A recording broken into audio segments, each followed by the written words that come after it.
Buongiorno, benvenuti alla TG Sicilia, le principali notizie. Il presidente Mattarella a Palermo per i 100 anni del Circolo del Tennis, di cui è socio onorario. Il numero uno del club, Alessandro Lazzaro, ha accompagnato il capo dello Stato a visitare una mostra a Catania. Lunedì primo interrogatorio del neomelodico Nico Pandetta, tra i 15 coinvolti nell'operazione Abisso contro i trafficanti di droga legati alla mafia. A tradirlo il cellulare, in carcere, dove è già detenuto da 2 anni.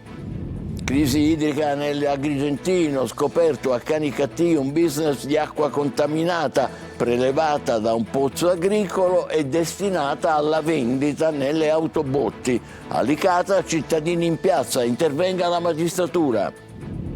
A Gela, ispezione dei carabinieri dopo le denunce per le condizioni di degrado dei locali del 118. Una nuova sede esiste già, ma non si può ancora utilizzare, mancano gli ultimi indispensabili allacci. Cinema, successo al Taormina Film Festival di Un viaggio per incontrare Mimì. Il docufilm con Giancarlo Giannini e Tuccio Musumeci, dedicato dal regista Alfredo Lopiero a Lina Wertmüller, ora è anche nelle piattaforme online anglo-americane.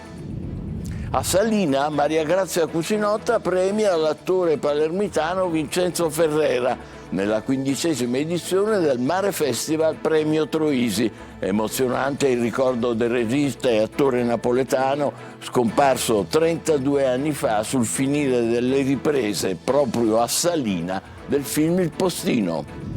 Calcio, il Palermo prepara i primi colpi di mercato nel mirino Tommaso Cassandro per la difesa, Stefano Moreo e Marius Marin per rafforzare attacco e centrocampo sotto la guida di Filippo Inzaghi. Serie C, in casa Catania si accelera per il nuovo allenatore, Caserta in pole ma non è ancora chiusa e restano in corsa più alternative.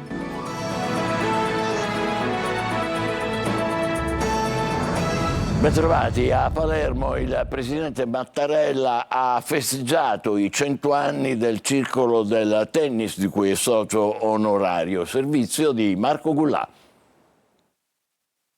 100 anni e non sentirli, il Circolo del Tennis Palermo compie un secolo di vita, un compleanno speciale che è stato festeggiato alcune settimane fa e che questa mattina ha avuto un altro festeggiamento particolare, quello alla presenza del capo dello Stato Sergio Mattarella, socio onorario del Circolo. A fare gli onori di casa il presidente del club Alessandro Lazzaro, che ha accompagnato il presidente della Repubblica in una prima visita alla mostra allestita per il centenario.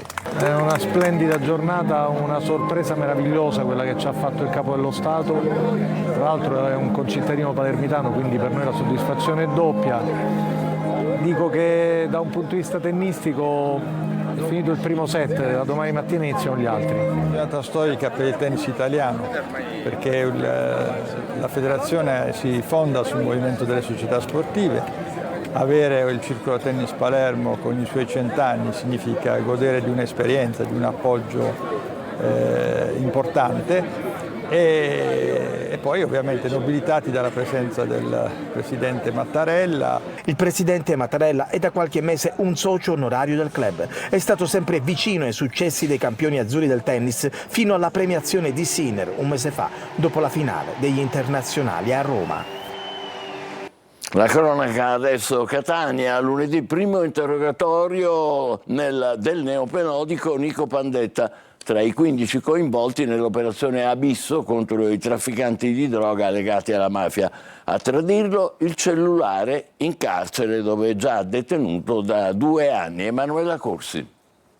Si terrà lunedì l'interrogatorio di garanzia di Nico Pandetta, tra i 15 destinatari dell'ordinanza di custodia cautelare in carcere nell'operazione Abisso della Guardia di Finanza, su un traffico di droga aggravato dall'avere favorito 2 clan mafiosi, i Cappello Bonaccorsi di Catania e quelli di Santa Panagia di Siracusa.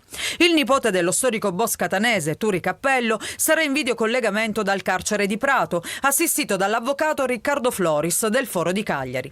Il difensore spiega che Pandetta, detenuto dal 2024 per spaccio di droga ed evasione, non è mai stato un affiliato dell'omonimo clan se non su supposizioni investigative e che è stato chiamato in causa da un pentito che non ha mai conosciuto. Dalle indagini degli inquirenti emerge però un altro quadro e proprio Pandetta avrebbe avuto un ruolo chiave facendo da intermediatore tramite un altro detenuto negli affari di droga con la cosca siracusana. Agli atti dell'inchiesta ci sarebbero videochiamate intercettate tra il cantante neomelodico ed esponenti del clan Cappello Bonaccorsi. In una di queste uno degli arrestati, Antonio Vasta, confesserebbe la sua disperazione per l'impossibilità di recuperare per conto di amici calabresi un carico di circa 2000 kg di cocaina lasciato in mare davanti le coste del Catanese, intercettato e recuperato dalla Guardia di Finanza. Vasta parla della vicenda con un altro indagato e con Pandetta, che a volte chiama Nico Cappello, lamentando un mancato guadagno di 30 milioni di euro con cui avrebbe sistemato 4-5 famiglie. Pandetta non è nuovo all'uso dei cellulari in carcere. Il 35enne è tra gli indagati nell'inchiesta della DDA di Palermo su un traffico di cellulari e droga nel carcere Pagliarelli. Nel 2025 un suo video, girato in cella, era stato mostrato nella notte tra l'1 e il 2 maggio dal trapper Baby Gang durante il concerto One Day alla Playa di Catania. La vicenda aveva fatto scattare una perquisizione nel carcere in Calabria dove Pandetta era detenuto e dove gli agenti della polizia trovarono poi i dispositivi in uso al giovane. Palermo, sono i capi storici di Cosa Nostra a scatenare l'emergenza racket delle estorsioni. La vecchia mafia recluta, insomma, come manovalanza i giovani criminali dello Zen 2. Manlio Viola. Si fa sempre più lunga l'ombra del clan Lo Piccolo dietro la recrudescenza del racket delle estorsioni a Palermo Nord. Ne sono convinti gli inquirenti che proseguono le indagini su ben 21 episodi avvenuti fra marzo e maggio e un totale di 47 intimidazioni e danneggiamenti a partire da novembre. Lo si dice da tempo, ma adesso ci sarebbero anche i riscontri. Una mafia tradizionale, sì, ma che recluta le nuove leve, i picciotti che fino a qualche tempo fa erano cani sciolti. I cosiddetti barbudos adesso sarebbero stati reclutati. Avevano iniziato senza autorizzazione da parte di Cosa Nostra, approfittando della piazza pulita fatta dall'operazione di febbraio dello scorso anno, ma poi la mafia si è riorganizzata e si è presentata. Chi non si è piegato a Cosa Nostra è stato pestato a sangue, gli altri sono stati reclutati e armati di Kalashnikov. Almeno questa è l'ipotesi degli investigatori che si sono fatti convincere di questa pista lo scorso 14 maggio, quando 2 degli attentatori sono stati fermati in piena notte. Si erano disfatti di 2 passamontagna, ma solo dopo gli inquirenti sono risaliti al perché. Erano stati loro a lasciare le bottiglie con la benzina e le richieste di 5.000 euro sul litorale. E i loro nomi non lasciano spazio a interpretazioni, sono picciotti già collegati a Cosa Nostra, al mandamento della Piana dei Colli e alle famiglie di San Lorenzo e Tommaso Natale. La manovalanza è chiara dunque ed è costituita dai picciotti storici di Cosa Nostra e dalle nuove leve dei barbudos, ma la regia sta ben più al di sopra e a quella che gli inquirenti puntano. Per questo non avevano ancora arrestato nessuno. Gli 8 fermi dei giorni scorsi sono stati soltanto un primo segnale, una risposta alla richiesta di sicurezza che viene dalla città, ma sono soltanto la punta di iceberg di una inchiesta della quale in procura non si vorrebbe si parlasse troppo. Ancora a Palermo per un nuovo episodio di vandalismo. Nella notte numerosi monopattini elettrici, eccoli qua, in sharing, quelli lì bianchi e verdi, sono stati rubati in varie zone della città e abbandonati nel quartiere Zen. Molti danneggiati, come vedete, i mezzi sono stati trovati in quest'area degradata tra rifiuti e sterpaglie bruciate, questo a Palermo. La Corte d'Assise di Caltanissetta ha condannato all'ergastolo un 59enne per il femminicidio della moglie, uccisa a colpi di pistola 3 anni fa a Troina. L'uomo era stato condannato in precedenza per atti persecutori, sempre nei confronti della donna. Emergenza acqua nell'Agrigentino, a Canicattì, i carabinieri sequestrano un pozzo con l'acqua contaminata destinata alla vendita illegale con un'autobotte. E intanto a Licata scende in piazza il comitato L'acqua ai cittadini che chiede l'intervento della magistratura. Davide Sardo. Sequestrata a Canicattì un'autobotte utilizzata per il trasporto e la vendita di acqua contaminata, prelevata da un pozzo agricolo privo di autorizzazioni sanitarie. L'operazione dei carabinieri ha portato anche al sequestro del terreno e del pozzo. Gli accertamenti dell'ASP hanno rilevato la presenza di batteri coliformi, confermando la non potabilità dell'acqua e un potenziale rischio per la salute pubblica. Denunciate più persone alla procura di Agrigento. A Licata intanto scende in strada la protesta del comitato civico L'acqua ai cittadini. In piazza Carmine famiglie e associazioni denunciano una crisi idrica sempre più grave, con disagi pesanti per cittadini e attività economiche. Nel mirino la gestione del servizio idrico da parte di AICA. Oggi porremo quelle che sono le nostre proposte da comitato per dare le nostre soluzioni sia sul lungo termine che sul breve termine. In questo momento sappiamo di chi sono le responsabilità rispetto alla condizione attuale della gestione idrica e quindi vorremmo che questi soggetti non avessero più il potere di assoggettare la popolazione licatese e agrigentina tutta. Il comitato parla di situazione al collasso e chiede interventi urgenti e strutturali, maggiore trasparenza nella gestione del servizio idrico e tariffe più eque. Svolta nel caos bollette idriche del Catanese. Dopo le proteste dei cittadini e le diffide dei comuni, SIE, nuovo gestore del servizio, annuncia la sospensione del deposito cauzionale nelle prossime 2 bollette. Emanuela Corsi. Qualcosa si muove nei comuni del Catanese dopo le numerose lamentele dei cittadini per il passaggio di gestione del servizio idrico dai comuni a SIE, Servizi Idrici Etnei. Il gestore ha accolto la richiesta dei sindaci di sospendere le prossime 2 rate del deposito cauzionale previste in bolletta. Ad annunciarlo il primo cittadino di Mister Bianco, che assieme al collega di Belpasso ha incontrato i vertici dell'azienda. Ci sarà quindi un alleggerimento della bolletta che vogliamo leggere come un segnale di apertura al dialogo, come un segnale di rispetto alle richieste dei cittadini e dei sindaci.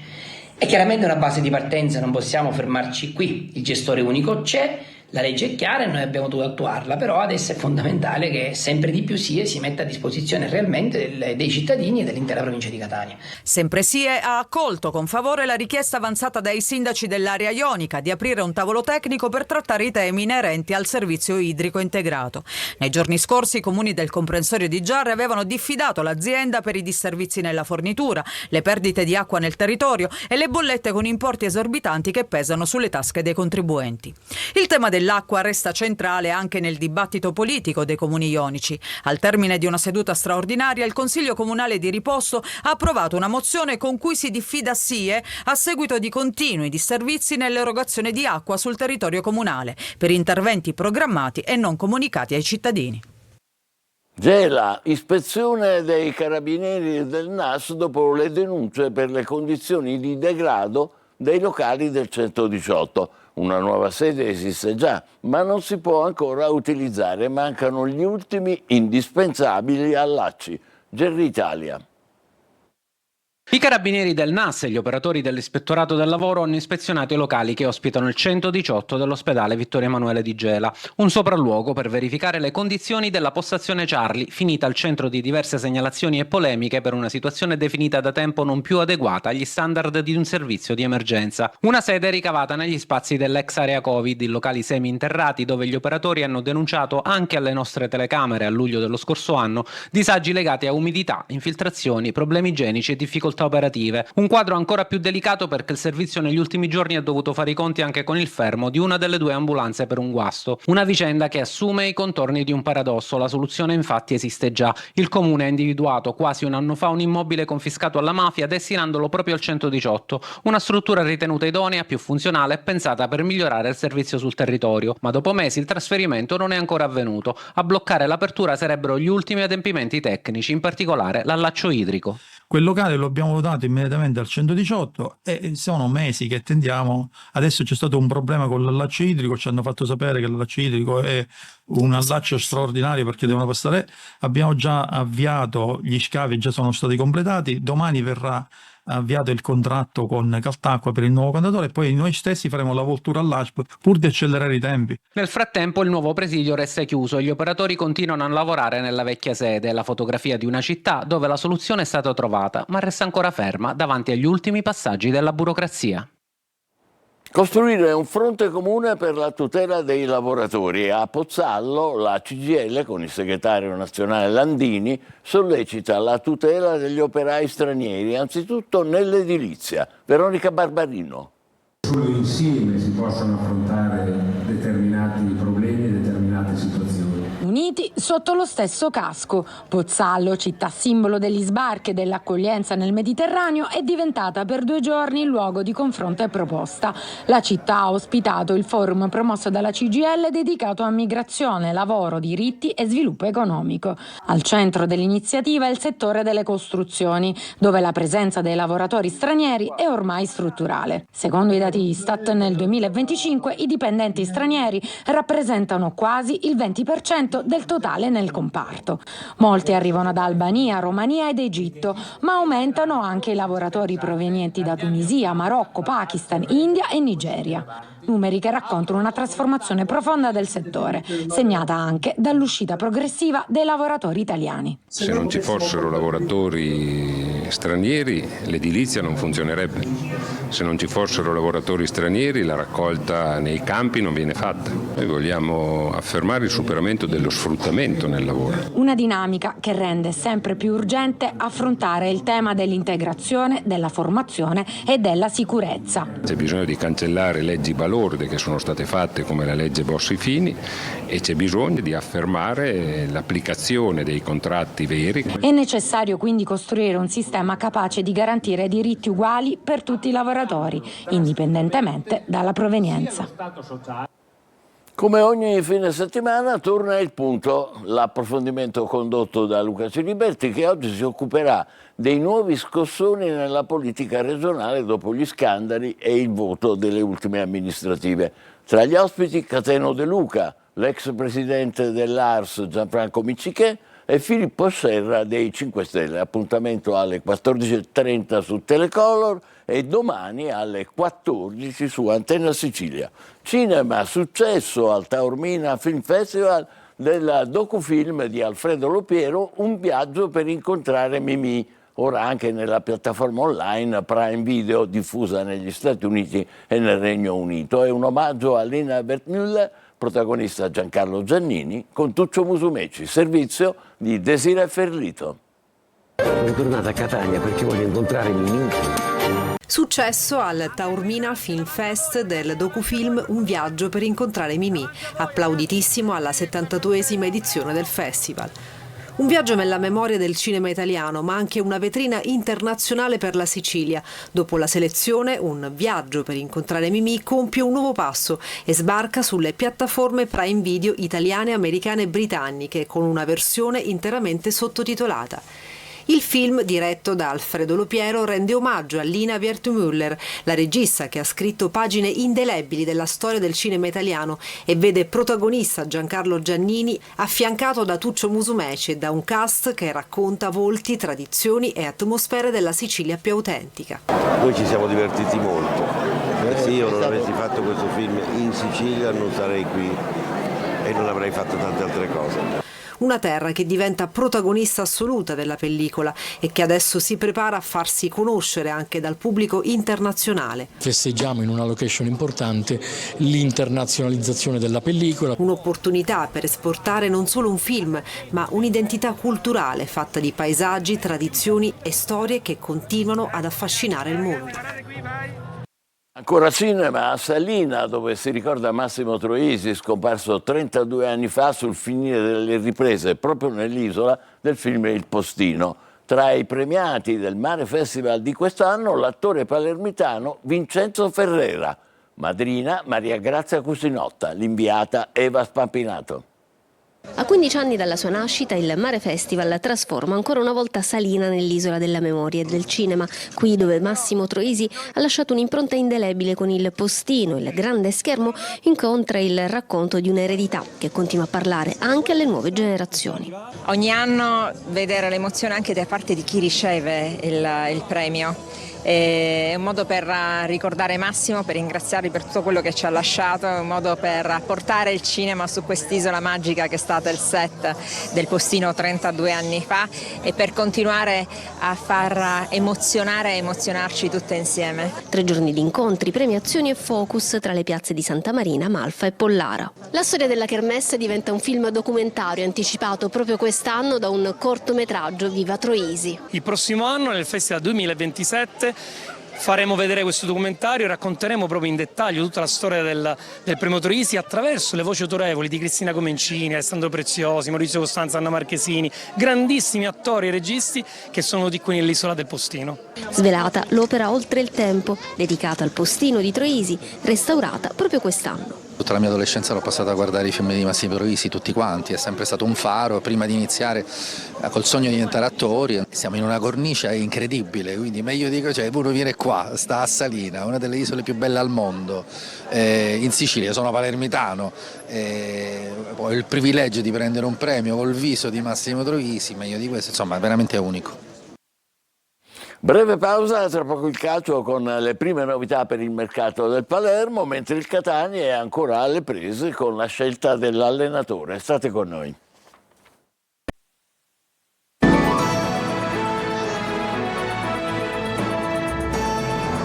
Calciomercato, Palermo attivo sulle trattative in entrata, Rosanero vicini a Cassandro del Como. Per l'attacco piace sempre più Moreo, ma non è una trattativa semplice. Marco Gullà. Potrebbe e dovrebbe essere Tommaso Cassandro il primo rinforzo del nuovo Palermo. Il difensore di proprietà del Como e nelle ultime 2 stagioni al Catanzaro è stato individuato come uno dei profili prioritari per l'assetto difensivo da consegnare a Pippo Inzaghi. I numeri dell'ultimo campionato di Serie B sotto la guida di Alberto Aquilani ne testimoniano la centralità e la grande continuità di rendimento. Il difensore è sceso in campo in ben 33 occasioni, partendo nella stragrande maggioranza dei casi nell'11 titolare. Tra i profili monitorati c'è anche Stefano Moreo, attaccante classe 1993, che con Inzaghi ha già condiviso pagine importanti della propria carriera tra Venezia, Brescia e Pisa. Un rapporto solido basato su fiducia reciproca e rendimento garantito. I 7 gol realizzati nell'ultima stagione in Serie A testimoniano la sua qualità. Trattativa comunque complicata, ma il Palermo potrebbe accelerare e bruciare la concorrenza. Più agevole è anche la pista che porta Marius Marin, il centrocampista rumeno, è attualmente svincolato e rappresenterebbe un innesto di qualità ed esperienza per il centrocampo rosanero. Anche in questo caso Inzaghi lo conosce bene, avendolo avuto agli ordini proprio a Pisa, garanzia di immediata integrazione nei meccanismi di gioco del tecnico. Palermo che proverà anche l'assalto a Rui Modesto, con l'Udinese c'è già una trattativa aperta, il calciatore vorrebbe tornare in rosanero. Il Catania è sempre alla ricerca del nuovo allenatore. La società e Fabio Caserta sono in una fase di riflessione. L'obiettivo comune è quello di vincere. Vincenzo Triolo. Il weekend potrebbe essere decisivo per la scelta del nuovo allenatore del Catania. La trattativa con Fabio Caserta è in corso da diverso tempo, si discute soprattutto di aspetti tecnici, progettuali, di organizzazione e gestione. La durata del contratto o la parte economica sono passati in secondo piano. Caserta vuole venire a Catania, ma vuole farlo per vincere. Del resto le proposte non gli mancano, a cominciare dallo stesso Empoli, che ha condotto in salvo in Serie B. I toscani hanno messo sul tavolo il rinnovo, ma intanto stanno sondando altre alternative. Una è quella De Giorgio, con cui anche il Catania ha discusso, così come con Biancolino. Perché tenersi aperte un paio di strade è normale, soprattutto in questo periodo dell'anno. Su Caserta però tutti sarebbero d'accordo, resta da far combaciare le richieste del tecnico e qui, in questo momento, si è in una fase di valutazione, ma più passa il tempo e più Caserta rischia di allontanarsi. Le alternative comunque occorre individuarle e allora, oltre De Giorgio, ecco che vengono accostati al Catania anche nomi come Aimo Diana, che aveva iniziato la stagione al Brescia e che in Sicilia ha guidato la Leonzio sino ai playoff, oppure Emanuele Troisi, che ha allenato il Lumezzane sempre in Serie C. L'aspetto tecnico è la priorità in questo momento per un Catania che poi dovrà programmare tutto il resto, anche il ritiro, oltre che il calciomercato. Il servizio che avete appena visto è di Francesco Triolo, noi ci fermiamo qui, grazie per averci seguito, appuntamento per altre notizie alle 20, buon pomeriggio.